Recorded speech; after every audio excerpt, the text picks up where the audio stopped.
Olá, queridos amigos da Novo Tempo, sejam bem-vindos ao Bíblia Fácil e ao Santuário. Você percebeu que nós estamos aqui num santuário cenográfico que foi montado nos estúdios da TV Novo Tempo, aqui em Jacareí, para aprendermos mais sobre o santuário. Está lembrado que semana passada a gente aprendeu sobre o santuário celestial?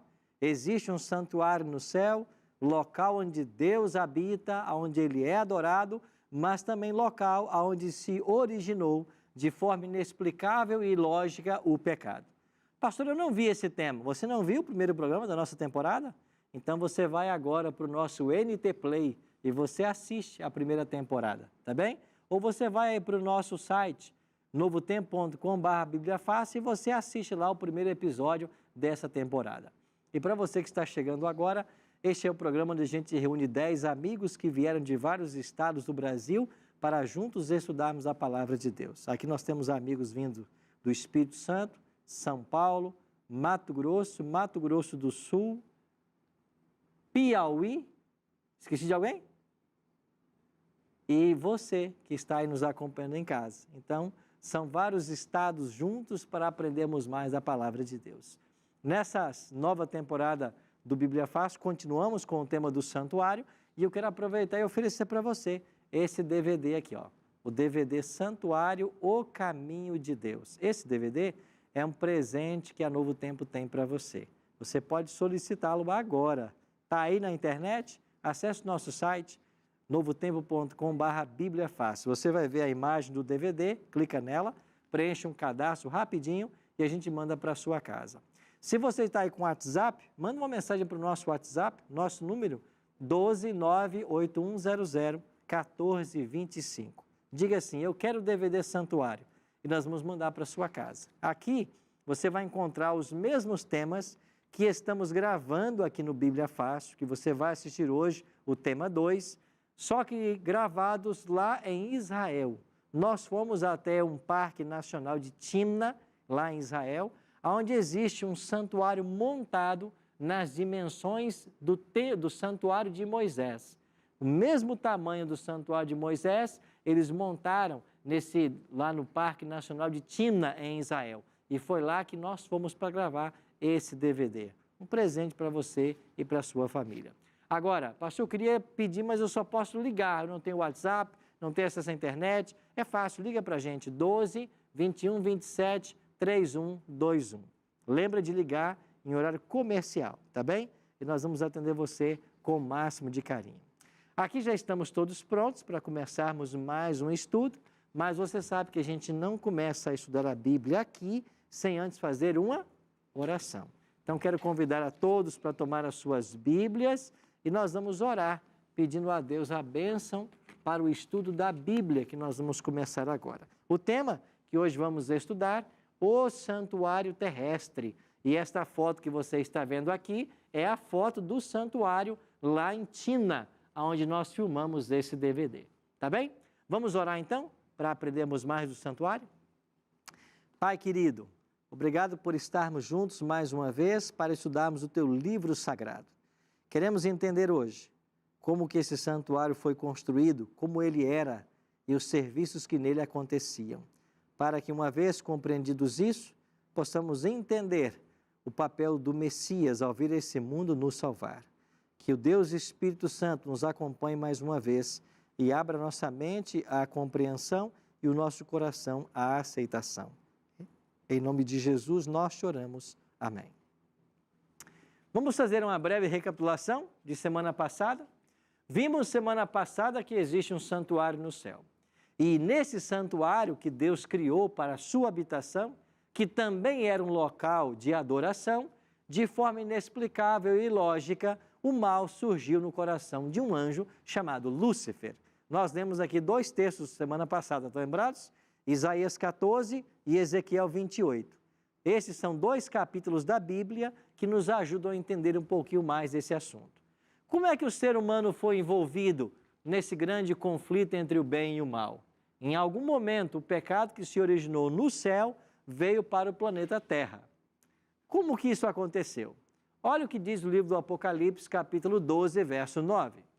E foi expulso o grande dragão, a antiga serpente, que se chama Diabo e Satanás, o sedutor de todo mundo. Sim, foi atirado para onde? Para a terra. E com ele quem? Os seus anjos. O diabo foi expulso do céu. E o José Mário tinha perguntado na semana passada, né? Por que que Deus permitiu que ele estivesse no nosso planeta, né?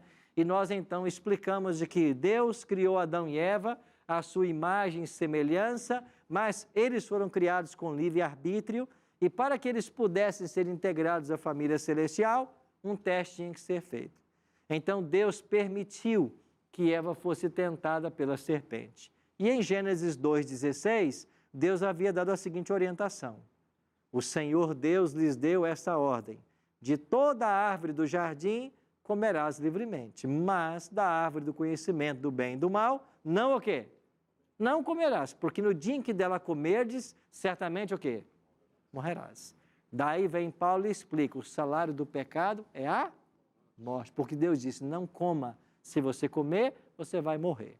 Desobedecendo a ordem divina, Eva foi enganada pela serpente, tomou do fruto, levou também para Adão e ambos perceberam que estavam nus. Essa palavra, ela significa que eles perderam a inocência com a qual foram criados. Eles estavam nus, sem a inocência, sem a glória de santidade que os velava assim que eles foram criados por Deus. Mas Deus não abandonou o homem, mesmo diante dessa queda. Deus não foi surpreendido. Deus não pode ser surpreendido porque Ele é onisciente. E um plano havia sido estabelecido antes mesmo da queda, caso o homem pecasse. É por isso que a gente lê em Gênesis 3:21, e fez o Senhor Deus vestimentas de peles para Adão e sua mulher e os vestiu. Esta pele que a Deus usou para cobrir a nudez de Adão e Eva, para que ela fosse providenciada, um animal teve que ser morto. Esse primeiro animal, morto no Éden, ele já apontava para um sacrifício substitutivo que seria feito em favor do homem. Então o homem tentou cobrir sua nudez com folhas de figueira. Estão lembrados disso? O Gênesis ensina isso. Só que a folha de figueira, com poucos dias, ela apodrece. Isso mostra a ineficácia da obra humana em tentar se salvar.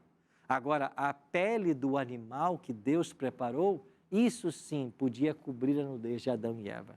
E este animal que morreu, para ceder a pele, para que Adão e Eva fossem vestidos, já apontava para o Messias que viria por eles morrer. Então, os sacrifícios realizados lá por Adão e Eva já apontavam para a vinda de um Messias Salvador. E Adão e Eva foram instruídos a sacrificar. E eles ensinaram seus filhos. Como se chamavam os primeiros filhos de Adão e Eva? Caim e Abel. E o que é que Deus pede para esses dois garotos? Tragam para mim uma oferta. E o que fez Abel?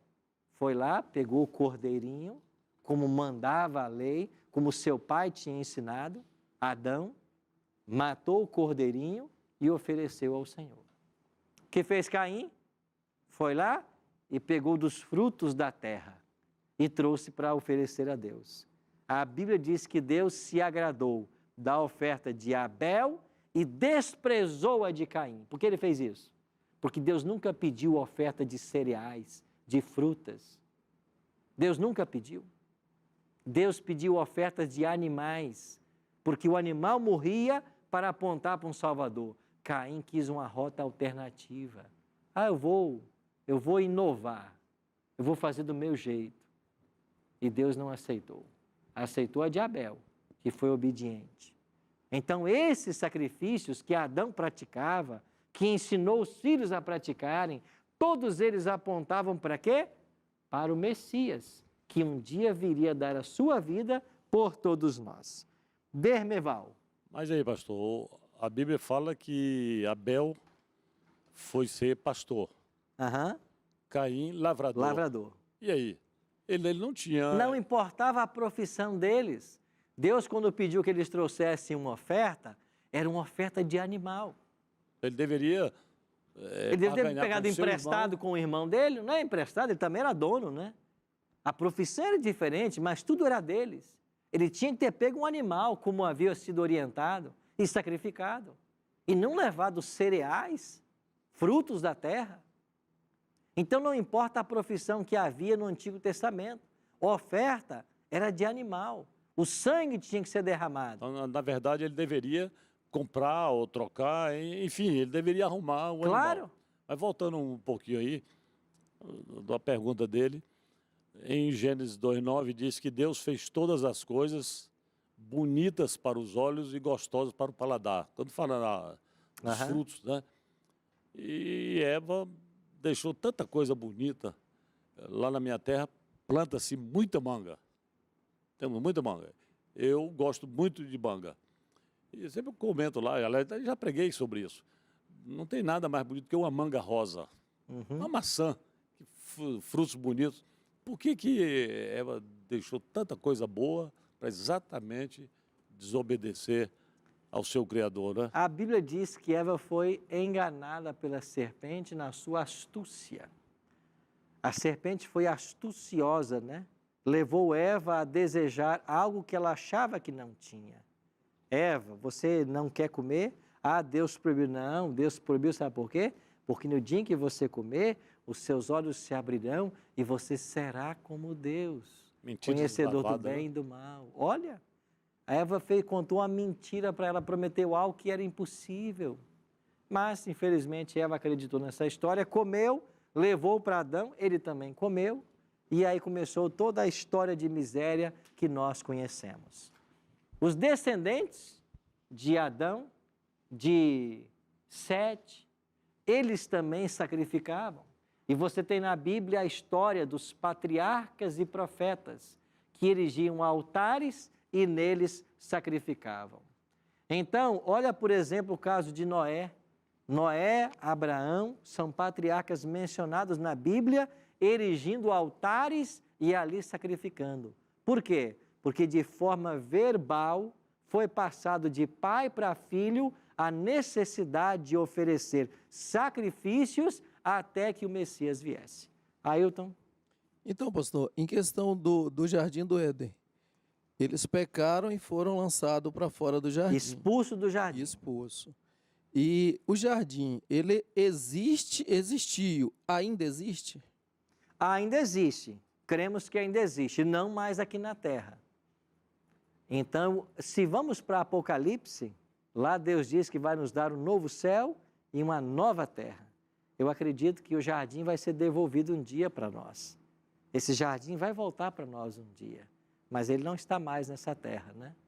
Então, eles foram expulsos do jardim, anjos foram colocados na entrada do jardim para que eles não entrassem lá, não comessem da árvore da vida, só que agora em Apocalipse 21 diz que nós vamos comer da árvore da vida.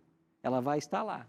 Ou seja, vai o jardim ser devolvido. Então o jardim ele não existe mais na terra. Aqui na terra, não. Sim, Viviane? Pastor, de quanto em quanto tempo eles realizavam esses sacrifícios? Sacrifícios? Me parece que a orientação foi o seguinte: você tem ofertas de adoração, onde você oferta adorando a Deus. Existem ofertas de gratidão, existem ofertas também que você faz quando você peca, pelo pecado. Isso foi melhor sistematizado quando o santuário foi construído. Por quê? Porque é no santuário que virão vários tipos de ofertas. Pecado consciente, pecado por ignorância, pecado do príncipe, pecado do povo. Aí tinha vários tipos de ofertas e vários tipos de animais. Porque tem gente que acha que no santuário só morria cordeiro. Não, no santuário morria cordeiro, morria pomba, morria rolinha, morria bode, carneiro, touro. Eram vários os animais que lá eram oferecidos, de acordo com os pecados. Então, isso na era patriarcal não estava muito bem sistematizado, mas foi sistematizado quando Deus mandou que Moisés construísse um santuário. Ok? Êxodo 25, 8. Lembra desse texto que nós vimos semana passada? Deus mandou Moisés assim, ó, e me farão um santuário para que eu possa habitar no meio deles. Pronto. O santuário que foi construído aqui na terra por Moisés, que nós tentamos reproduzir de maneira cenográfica aqui nos nossos estúdios, apontava para um santuário celestial.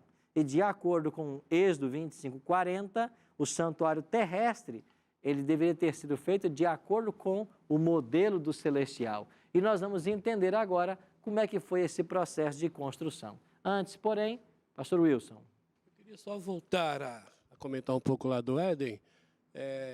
Primeiro que a mulher, ela tem uma persuasão incrível, né? Ela não chegou para Adão e falou, ó, você quer comer? Não, ela já falou, come aí. Ela já deu, teve que comer. Outra coisa, com relação a sair do Éden, eu queria comentar porque sobrou a árvore da vida. E se eles ficassem lá, ia querer comer a árvore da vida, que simbolizava Jesus, e aí não ia haver redenção. Se eles comessem da árvore da vida, eles se tornariam eternos pecadores. Eternos pecadores. É por isso que não podiam comer mais. Tá certo. Mas um dia, os salvos voltarão a comer dela, para ter vida eterna. Com autorização. Com autorização. Pastor, sei que muita gente de casa às vezes fica se perguntando por que hoje em dia não são mais feitos esses sacrifícios. Teria como o senhor esclarecer para a gente essa dúvida? Claro, nós vamos entender que todo o sistema sacrificial que foi estabelecido por Deus no santuário, eles apontavam para o Messias, certo? Quando o Messias veio, ele cumpriu toda a lei cerimonial. E o santuário deixou de ter validade. Em que momento? Na morte de Jesus. É por isso que Mateus 25 diz que quando Jesus morre, o véu do santuário rasgou-se de alto a baixo. Ou seja, não tem mais necessidade de um santuário, nem de sacrificar animais, porque o verdadeiro Cordeiro de Deus acabou de ser oferecido. É por isso que hoje os cristãos não têm mais necessidade de sacrificar. Ok? Obrigada. O santuário foi construído com base em ofertas. Deus orientou Moisés, olha, o povo deve trazer suas oferendas, tragam suas ofertas. Eles foram trazendo, e eles trouxeram tanto que Deus teve que pedir a Moisés, olha, diga ao povo para não trazer mais, já tem mais que suficiente. E com as ofertas que o povo trouxe, eles construíram o santuário. Esse pátio, construído por Moisés, tinha 100 côvados de comprimento e 50 côvados de largura. Côvado é uma medida bíblica. Quanto vale um côvado? Côvado é a distância entre o cotovelo e a ponta dos dedos. Em média, alguns estudiosos dizem, falam em 41 centímetros, 43, 45. Então, é de 40 a 50 centímetros a medida de um côvado. Por questões pedagógicas, vamos bater o martelo em 50 centímetros para ficar fácil para a gente? Então, o pátio do santuário tinha 50 metros de comprimento e 25 metros de largura. Era mais ou menos isso aí. Então, de comprimento, 50 metros, de largura, 25 metros. Esse era o pátio, onde estava o santuário construído. Agora, no pátio você tinha 2 móveis. O primeiro deles era a pia com água. E aqui nós tentamos reproduzir um pouquinho do que seria essa pia. Então, a pia com água era um objeto usado por Deus, ou melhor, pelos sacerdotes, onde todos os dias, antes deles começarem a oficiar, ele vinha aqui e se lavava.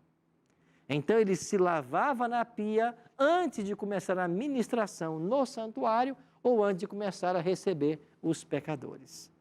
Então, a pia estava no pátio e o outro móvel que havia no pátio era o altar de holocausto. Esse altar de holocausto foi construído onde as ofertas eram queimadas e aqui havia constantemente fogo ardendo. Qual era o tamanho? Ele tinha 2,5 metros de comprimento, 2,5 metros de largura. Ou seja, ele era quadrado. e ele tinha de altura mais ou menos 1,5 metro. Aqui está dizendo 3 côvados, mais ou menos 1,5 metro. Esse era o altar de holocausto. Agora, entrando no santuário, você tinha 2 compartimentos. O primeiro compartimento era o santo e o segundo compartimento era o santíssimo. E os compartimentos dentro do santuário estavam separados por uma linda e rica cortina. Entrando no primeiro compartimento, você tinha a mesa dos pães da proposição. Ela tinha 1 metro de comprimento, meio metro de largura e mais ou menos 75 centímetros de altura. Sobre ela eram colocados 12 pães. Estes pães representavam também as 12 tribos de Israel e apontavam para Jesus, o pão da vida. Estes pães eram trocados a cada sábado e era trabalho do sacerdote entrar todo sábado e trocar os 12 pães da proposição. À esquerda de quem entrava no santo estava o candelabro com 7 lâmpadas. Esse candelabro apontava para Jesus, a luz do mundo, e é dito também que no santuário, fechado por cortinas, era a única fonte de luz. Então as lâmpadas não poderiam ser apagadas, porque a ministração do sacerdote dependia dessas lâmpadas estarem acesas. E o terceiro móvel que havia no primeiro compartimento era o altar de incenso. Esse altar possuía meio metro de comprimento, meio metro de largura e 1 metro de altura. E nele o sacerdote queimava incenso. Então ele trazia incensos aromáticos, queimava ali e um odor agradável se espalhava pelo santuário. Por que ele fazia isso? Porque como o santuário recebia o sangue de animais, era um local com um odor fétido. Por isso se queimava incenso, para amenizar ali o ambiente. E um outro detalhe, este incenso queimado, quando a fumaça subia, ela passava por cima da cortina, que separava o santo do santíssimo, e a fumaça ia até o santíssimo, onde simbolicamente, onde estava, não simbolicamente, onde estava visivelmente a presença de Deus. Então, esta fumaça simboliza a oração dos santos, a oração que nós fazemos e que vai até o Pai. Sim, meu Pastor, amigo Dermeval. Qual a diferença do sacerdote para o sumo sacerdote? Ok. Para trabalhar no santuário tinha que ser levita.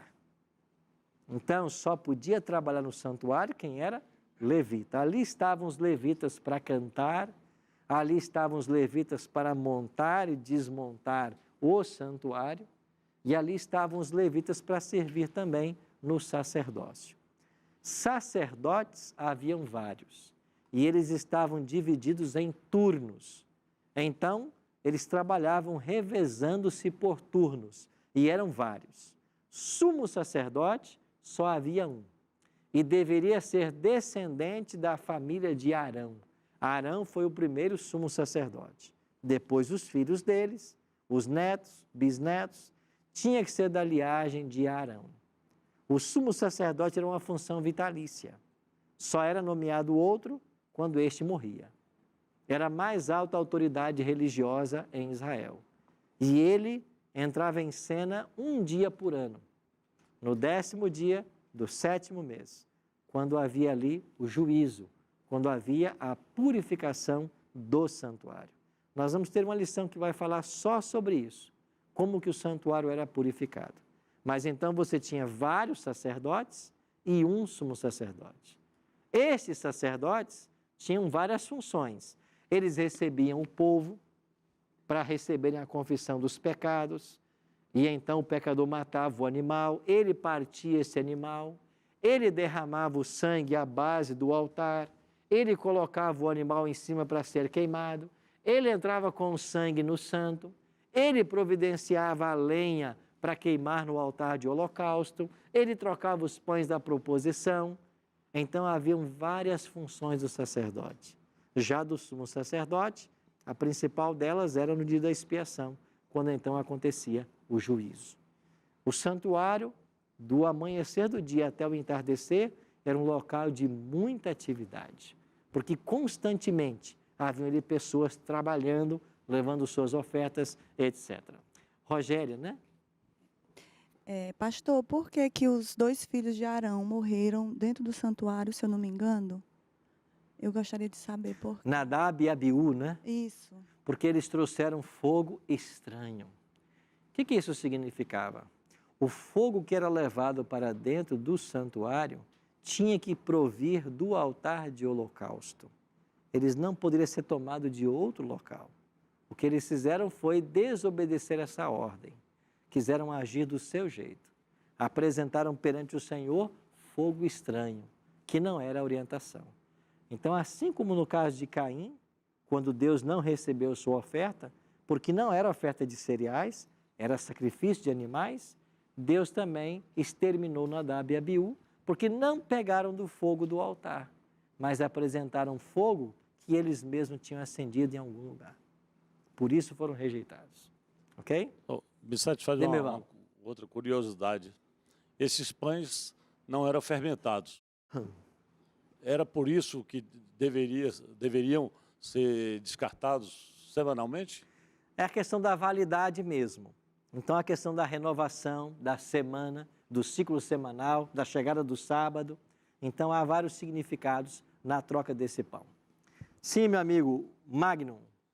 Pastor, assim, uma curiosidade, envolvendo hoje culturas e tradições, será que por conta desse ensinamento do santuário de altar de incenso, é por isso que hoje se tem a cultura de se queimar velas e se queimar incenso em orações e em várias outras, assim, religiões? Lá se queimava incenso e muitos ainda queimam. E você vai perceber que várias atividades que haviam no santuário, alguns ainda tentam hoje manter essas atividades. Ou seja, aquilo que já deveria ter sido caducado, porque teve o seu objetivo e cumpriu o seu propósito, alguns querem manter isso até hoje ainda. Mas a palavra de Deus não nos orienta a continuarmos nessas práticas. Por exemplo, queimar incenso. Queimar incenso para Deus ou para quem quer que seja. Então a Bíblia não nos orienta a isso. Mas tem gente tentando manter aquilo que já deveria ter sido parado há muito tempo. Ok?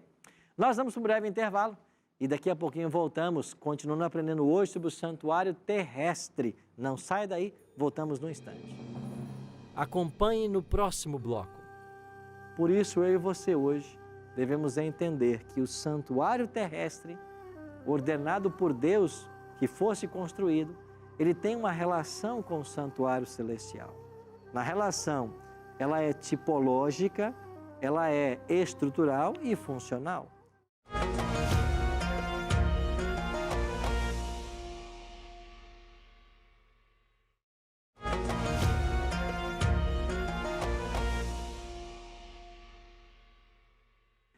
Estamos de volta com Bíblia Fácil, Santuário. Se você quer aprender mais sobre os temas que aqui estamos estudando, eu tenho um presente para você. É esse aqui, ó, DVD Santuário, O Caminho de Deus. Peça agora o seu, mandando uma mensagem para o nosso WhatsApp, 12981001425. Ou então agora você acessa o nosso site, novotempo.com/Bíblia Fácil.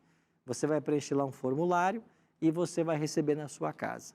Se não, liga para nós depois em horário comercial. Telefone 0 operadora 12 21 27 3121. Gravou aí? 12 21 27 3121. E para você que quer participar do Bíblia Fácil, quer vir aqui gravar com a gente na próxima temporada, quer ser um dos 10 amigos que vai estar sentado aqui comigo nos estúdios da Novo Tempo, você pode se inscrever também pelo nosso site. É só acessar novotempo.com/Bíblia Fácil. Lá vai ter um banner convidando você para participar com a gente. Se inscreve ali e você pode ser um dos nossos convidados na próxima temporada. Tá bem? Vamos voltar aqui então ao nosso estudo. Terminamos de ver que no santo haviam 3 móveis. Mesa com os pães da proposição, candelabro com 7 lâmpadas e o altar de incenso. O outro compartimento do santuário era chamado de Santíssimo, o segundo compartimento. No lugar santíssimo havia apenas um móvel, a Arca da Aliança. E a Bíblia diz que essa arca tinha 2,5 côvados de comprimento, 1,5 côvado de largura e 1,5 côvado de altura. Ou seja, mais ou menos 1,25 m de comprimento, mais ou menos 75 centímetros de largura e 75 centímetros de altura. Esta era a Arca da Aliança. Ela foi feita de madeira de acácia, revestida de ouro, e a tampa que a cobria, chamada de propiciatório, era uma tampa toda de ouro. E dentro da arca foi colocada as 2 tábuas da lei que Deus deu a Moisés no Monte Sinai. Então a arca foi construída para ser receptáculo para a lei de Deus. E por um tempo também esteve lá um pote com maná e a vara de Arão que floresceu numa ocasião. Mas ela foi construída especificamente para receber a lei de Deus. Então o sacerdote ministrava no santo todos os dias e o sumo sacerdote no santíssimo uma vez por ano. Este era o santuário terrestre que Deus mandou ser construído. E quando eles terminaram a construção, o que aconteceu? Êxodo 40 diz assim: assim Moisés acabou a obra. Então a nuvem cobriu a tenda da congregação, o tabernáculo, né? E a glória do Senhor encheu o tabernáculo. E o que aconteceu? Moisés não podia entrar na tenda da congregação, porque a nuvem permanecia sobre ela, e a glória do Senhor enchia o tabernáculo. Quando a nuvem se levantava de sobre o tabernáculo, os filhos de Israel caminhavam avante em todas as suas jornadas. Se a nuvem, porém, não se levantava, não caminhavam, até o dia em que ela se levantava.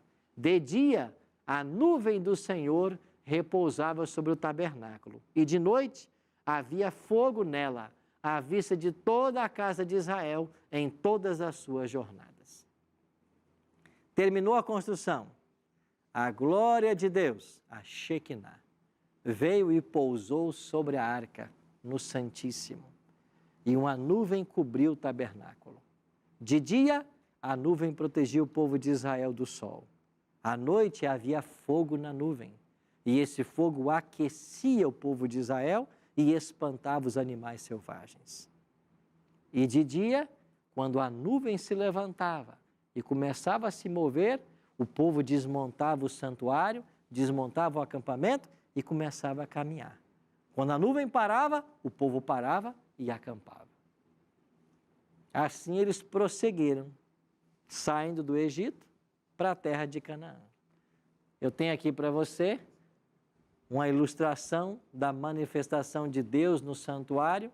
Deus manifestava constantemente sua presença, e aqui está o mapa, desde o Egito, de onde eles saíram, atravessando o Mar Vermelho, indo para o sul de Israel até o Monte Sinai, onde o santuário foi construído, foi lá na península do Sinai, e depois eles começam sua jornada em direção à terra prometida. Quantos anos durou a jornada? 40 anos. E depois de 40 anos, o que aconteceu? Reuniu-se toda a congregação dos filhos de Israel, aonde? Em Siló. E ali armaram a tenda da congregação e a terra estava sujeita diante deles. Então, quando Moisés, depois de 40 anos caminhando com o povo, chega na fronteira de Canaã, Deus leva Moisés para o alto do monte e diz: você não vai entrar. Aí quem é que vem liderar o povo agora? Josué. E Josué faz o povo atravessar o Rio Jordão. E quando eles cruzam o Rio Jordão, eles chegaram em Canaã, na terra prometida. E lá em Canaã eles armaram a tenda em Siló. Então Siló tornou-se a primeira capital do povo de Deus aonde o santuário foi montado. Eu estive em Siló alguns dias atrás, algum tempo atrás, e aqui está uma foto que eu tirei do sítio arqueológico em Siló. Aqui nós estamos na Terra Prometida. E esse sítio arqueológico era onde o povo estava acampado. Então, aqui nesse sítio, em Siló, o santuário foi montado pela última vez. E aí terminou a jornada do povo de Israel.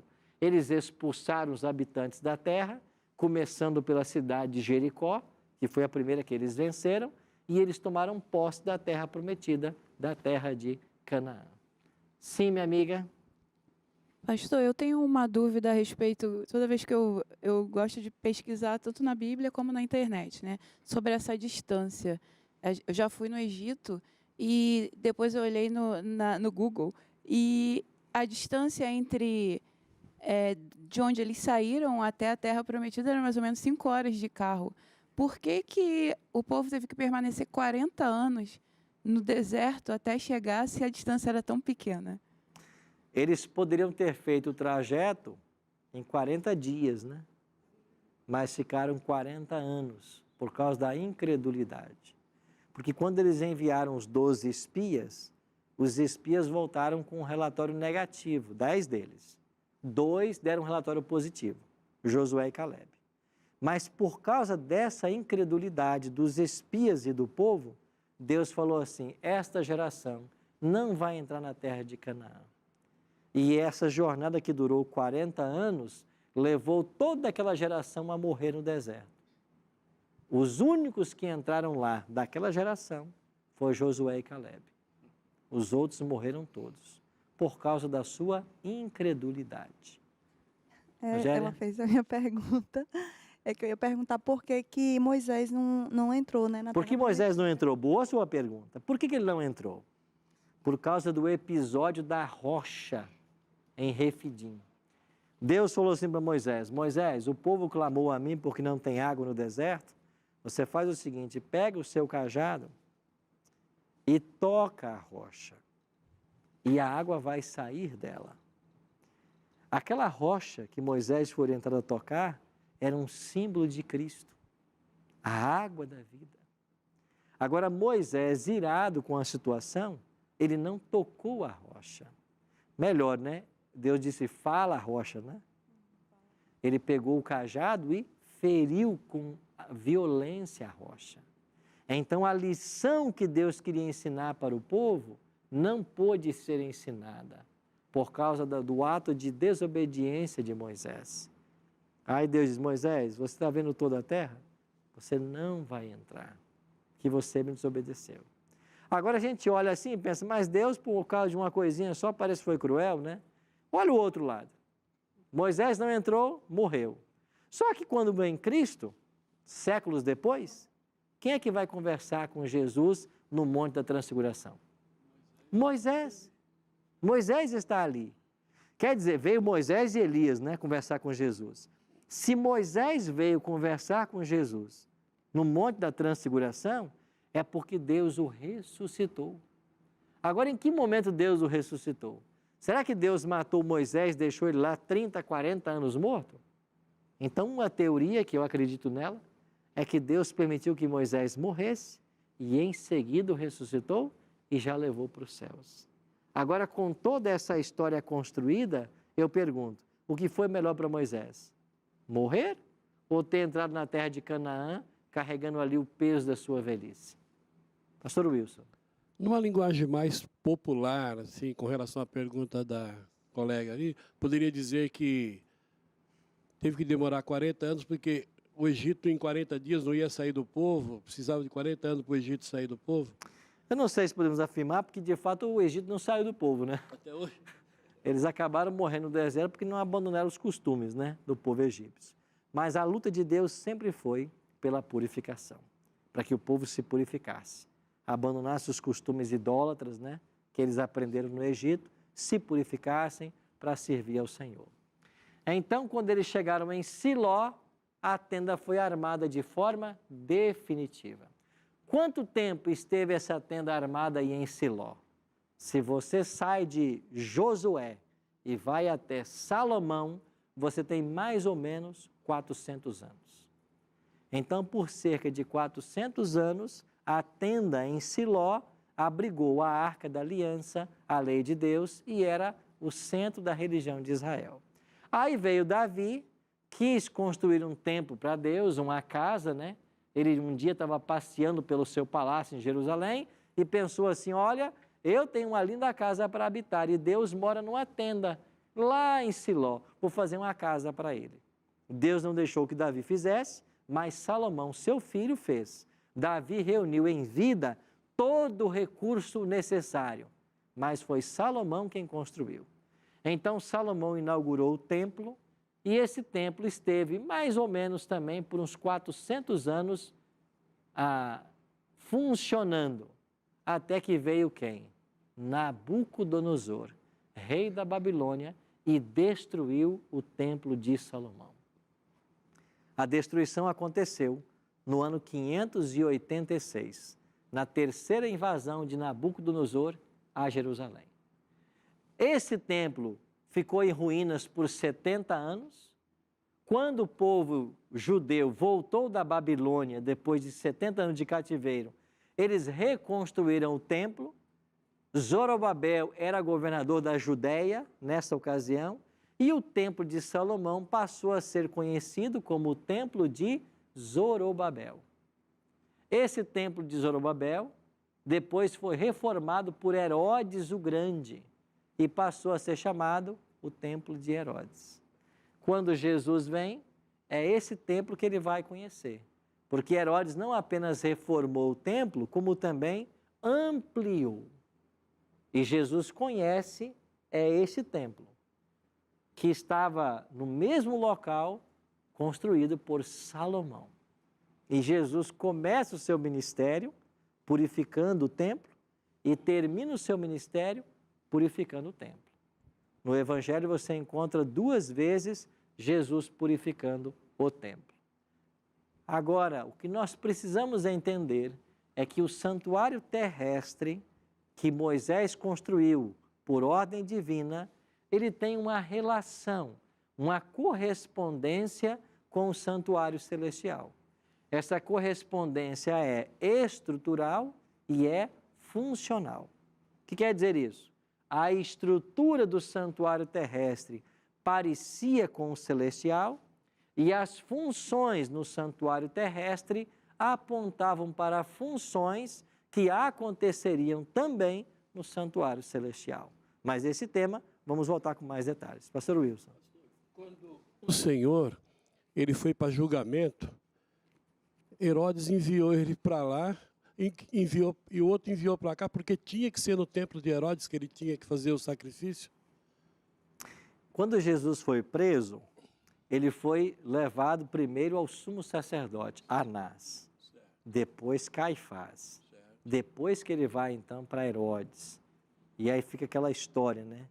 Então Pilatos, Herodes, primeiro Pilatos não encontrou motivo para matá-lo, mas o povo estava pressionando, né? Finalmente Jesus é crucificado fora da cidade, porque havia uma profecia que dizia que ele morreria fora dos muros. Então eles ficaram nesse jogo de empurra, porque os judeus mesmo não podiam matá-lo. Os judeus queriam que os romanos o matassem. Os judeus não poderiam matá-los. Então, por isso que houve esse jogo de empurra, para que alguém romano ordenasse a execução de Jesus. O senhor falou do templo de Herodes, né? E o senhor falou, tem que começar no templo e terminar no templo. Eu falei, ué. Não. Herodes aqui é porque ele reformou e ampliou o templo nos dias dele. E aí, quando vem Jesus, ele vai conhecer esse templo que Herodes havia reformado e ampliado. Certo? É esse templo lá que os discípulos vão chamar a atenção dele, né? Mestre, olha quão belas as construções do templo. Mateus 24:1. E Jesus fala assim, você está vendo isso aí? Não ficará o quê? Pedra sobre pedra que não seja derribada. Aí Jesus profetizou que o templo seria destruído. E o templo foi destruído exatamente no ano 70 de nossa era. Quem é que destruiu o templo? Tito, general romano. Então Roma invadiu a cidade, ou melhor, Roma persegue aos judeus, destrói o templo, mata os judeus, aqueles que puderam se salvar fugiram, daí temos a diáspora judaica, e o templo então foi completamente destruído no ano 70 de nossa era. Do ano 70 para cá, nós não temos mais um santuário aqui na terra. E até o ano 70, os judeus continuavam sacrificando animais, porque eles não entendiam que Jesus era o Messias. Por isso, eu e você hoje devemos entender que o santuário terrestre, ordenado por Deus que fosse construído, ele tem uma relação com o santuário celestial. Na relação, ela é tipológica, ela é estrutural e funcional. Ou seja, se o santuário terrestre tinha 2 compartimentos, Santo e Santíssimo, é porque ele está copiando o modelo do céu. Se havia uma arca no santuário terrestre, é porque há uma arca também no santuário celestial. E as funções que aconteciam no santuário terrestre apontavam para aquilo que um dia o Messias viria fazer por todos nós. É por isso que a gente tem que nos voltar para esse livro. Nós temos que nos voltar para a Bíblia e entender o que foi profetizado, o que foi prefigurado sobre Cristo no santuário, para vermos se de fato isso aconteceu. Então eu e você hoje podemos confiar que Deus está no controle de todas as coisas. E se você pudesse fazer um pedido a Deus hoje, podia ser o mesmo pedido que Davi fez. Olha o que disse Davi no Salmo 27:4. Uma coisa peço ao Senhor e a buscarei, que eu possa morar na casa do Senhor todos os dias da minha vida, para contemplar a beleza do Senhor e meditar no seu templo. O grande desejo do coração de Davi era habitar no santuário, habitar na casa de Deus. E esse também tem que ser o meu e o seu desejo, habitarmos um dia no santuário. E você sabia que um dia nós vamos voltar para esse santuário? Um dia nós vamos voltar, habitar nesse santuário junto com o Pai. Está prometido no Apocalipse para mim e para você. Nós seremos feitos colunas e baluartes na casa do Senhor. Uma promessa linda para aqueles que entendem essa verdade, para aqueles que abraçam essa verdade. Nós vamos ter uma música agora. E enquanto você ouvir essa música, eu queria que você pensasse: o que eu posso aprender mais com relação a esse santuário? O santuário terrestre. Quais são as lições que ele me ensina? E você vai entender que Deus tem um plano especial na minha e na sua vida. Porque esse santuário apontava para Jesus, que viria morrer por todos nós. Pense nisso agora.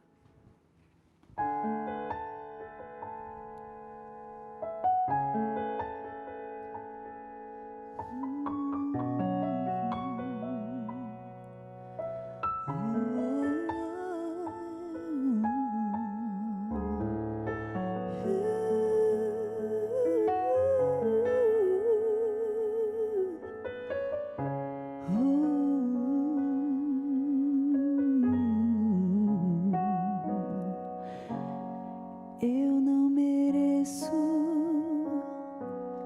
tanto amor, eu não sou digno do seu perdão.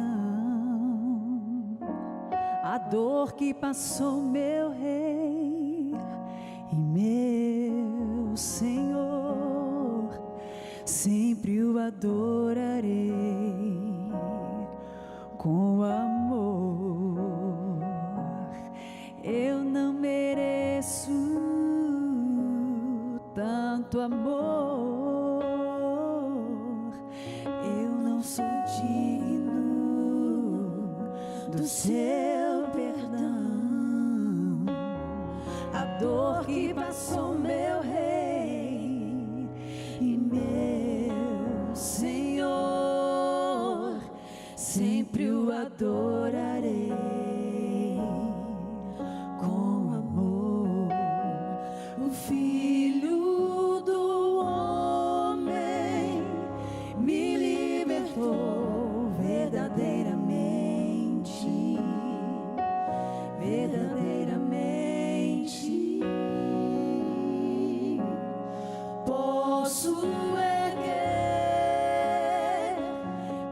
minhas mãos ao céu, levantar a minha voz e adorar, levantar a minha voz e exaltar, levantar a minha voz só pra dizer: livre eu sou.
Mãos ao céu, levantar a minha voz e adorar, levantar a minha voz e exaltar, levantar a minha voz só pra dizer: livre eu sou. Pra te adorar, pra te adorar, pra te adorar, pra te adorar, eu sou livre.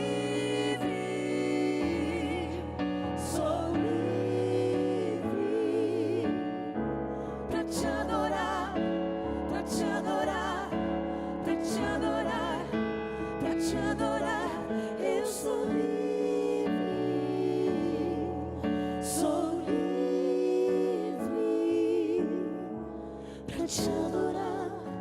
pra te adorar, pra te adorar, pra te adorar, eu sou livre,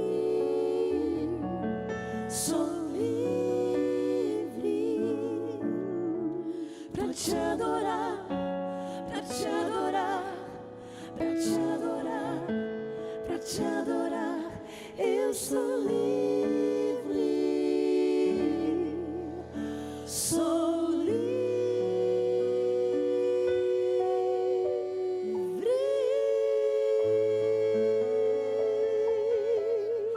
eu sou livre, aleluia, aleluia.